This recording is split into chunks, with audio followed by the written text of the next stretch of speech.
Assalamualaikum warahmatullahi wabarakatuh. Bismillahirrahmanirrahim. Alhamdulillahirabbil alamin. Wassalatu wassalamu ala asrofil anbiya'i wal mursalin sayyidina wa maulana Muhammadin wa ala alihi wa sahbihi ajmain, amma ba'du. Anak-anakku, siswa-siswi MTS Surya Buana dan pemirsa channel YouTube Matsa Surba. Syukur alhamdulillah pada kesempatan bulan Ramadan kali ini Allah karuniakan nikmat sehat dan kesempatan sehingga kita dapat kembali bertemu dengan bulan yang sangat mulia ini. Tak lupa sholawat dan salam kita haturkan kepada suri tauladan kita, Nabi kita, Nabi besar Muhammad SAW beserta keluarga, para sahabatnya, yang syafaatnya kita nantikan kelak di yaumil kiamah. Pemirsa yang berbahagia, kita semua telah mengetahui bahwa bulan Ramadan merupakan bulan yang memiliki banyak sekali keistimewaan. Bulan yang di dalamnya keistimewaan itu telah dijelaskan baik di dalam Al-Quran maupun hadis. Karena keistimewaannya itu, sehingga kita semua sebagai umat muslim tentunya akan sangat merindukan momen-momen yang hanya ada di bulan Ramadan ini. Selalu kita nantikan, kita rindukan, dan kita merasa nikmat sekali beribadah apabila itu ada dalam bulan Ramadan. Beda rasanya dengan bulan-bulan yang lainnya. Namun saat menjalankan ibadah puasa, tidak hanya amal ibadah yang harus kita maksimalkan. Ya, selain memaksimalkan amal ibadah tersebut, kita juga harus selalu berusaha untuk melatih diri kita agar terhindar, agar tidak sampai melakukan dosa-dosa atau hal-hal yang tidak bermanfaat, sehingga akan membuat ibadah puasa kita sia-sia. Dalam surat Al-Baqarah ayat 183 Allah berfirman, A'udzubillahi minasyaitonirrajim. Bismillahirrahmanirrahim. Ya ayyuhalladzina amanu kutiba alaikumusiyam kama kutiba alal ladzina min qablikum la'allakum tattaqun.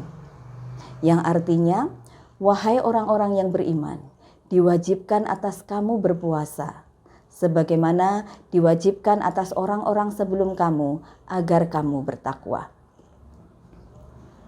Jadi, tujuan dari puasa itu adalah agar kita menjadi orang yang bertakwa. Tentu saja derajat takwa itu tidak mudah diraih. Ya, dimulai dari membiasakan diri kita, ya. Membiasakan diri kita untuk selalu menghindari dosa-dosa, ya, mulai dari yang kecil.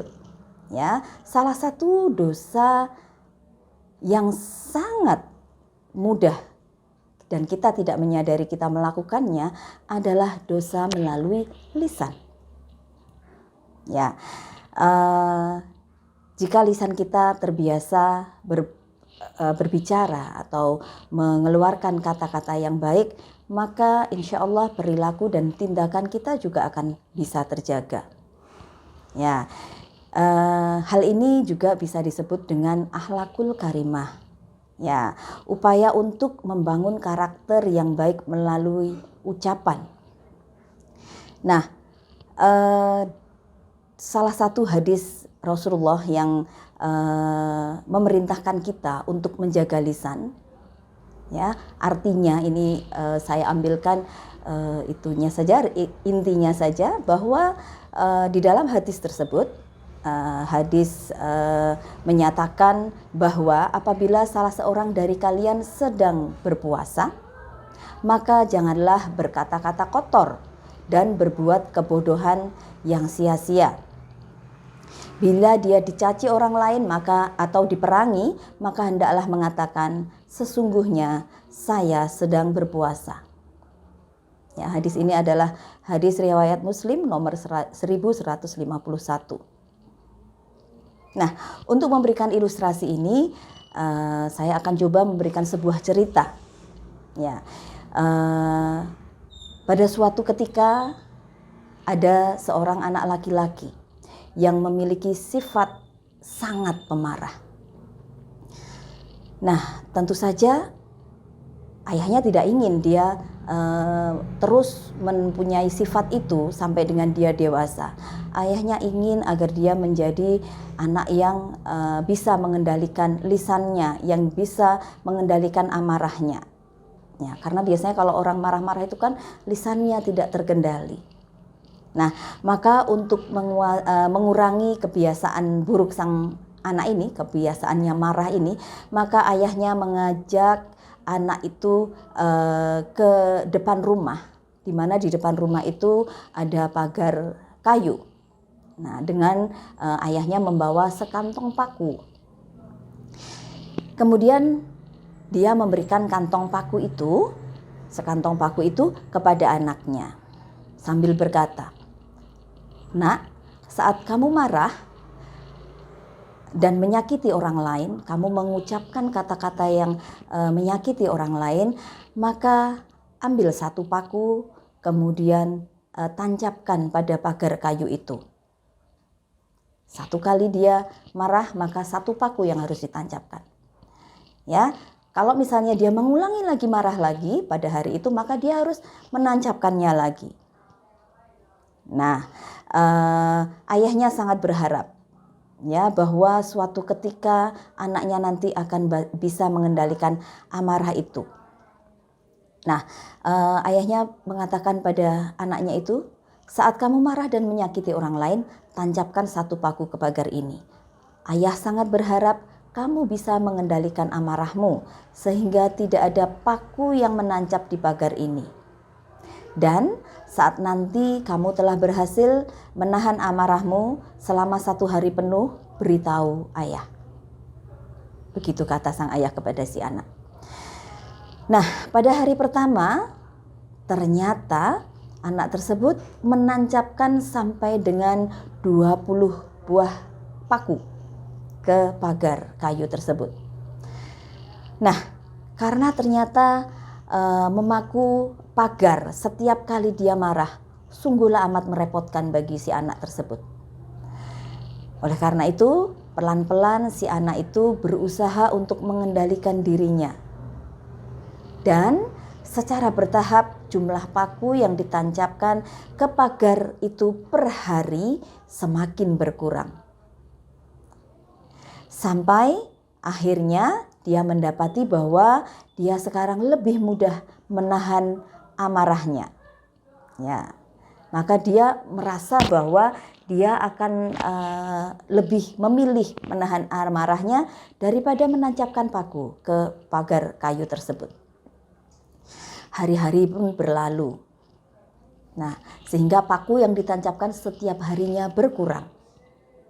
Nah, tibalah pada suatu hari di mana ketika dia bisa mencapai 1 hari tanpa satu pun paku yang tertancap pada pagar tersebut, maka dengan gembira dia menyampaikan kepada ayahnya bahwa pada hari itu dia telah berhasil untuk tidak marah sehingga tidak ada satu paku pun yang tertancap pada pagar kayu tersebut.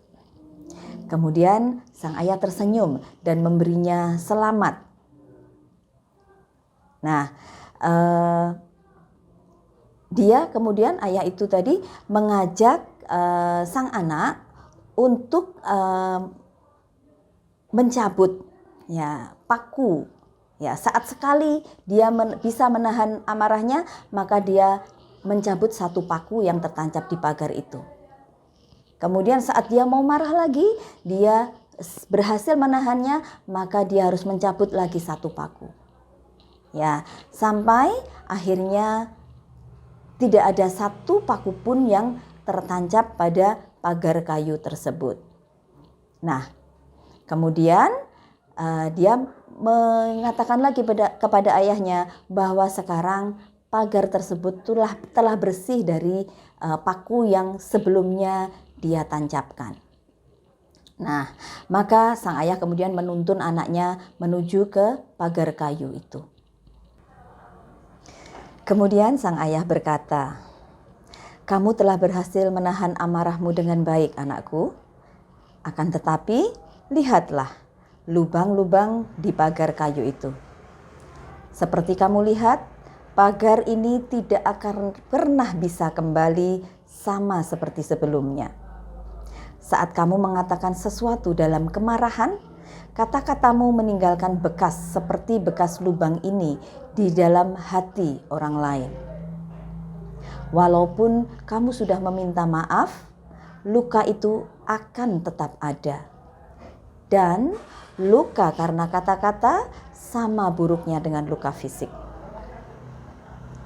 Nah, amarah merupakan emosi normal manusia.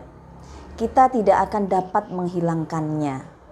Namun, kita harus mengendalikannya sehingga tidak akan berdampak buruk bagi orang lain maupun diri kita sendiri. Nah, dengan menjalankan puasa, kita dapat berlatih mengendalikannya. Dengan berpuasa, kita bisa menjadi pribadi yang semakin baik akhlaknya dan semakin bertakwa seperti yang telah Allah firmankan dalam surat Al-Baqarah yang telah kita singgung di awal tadi.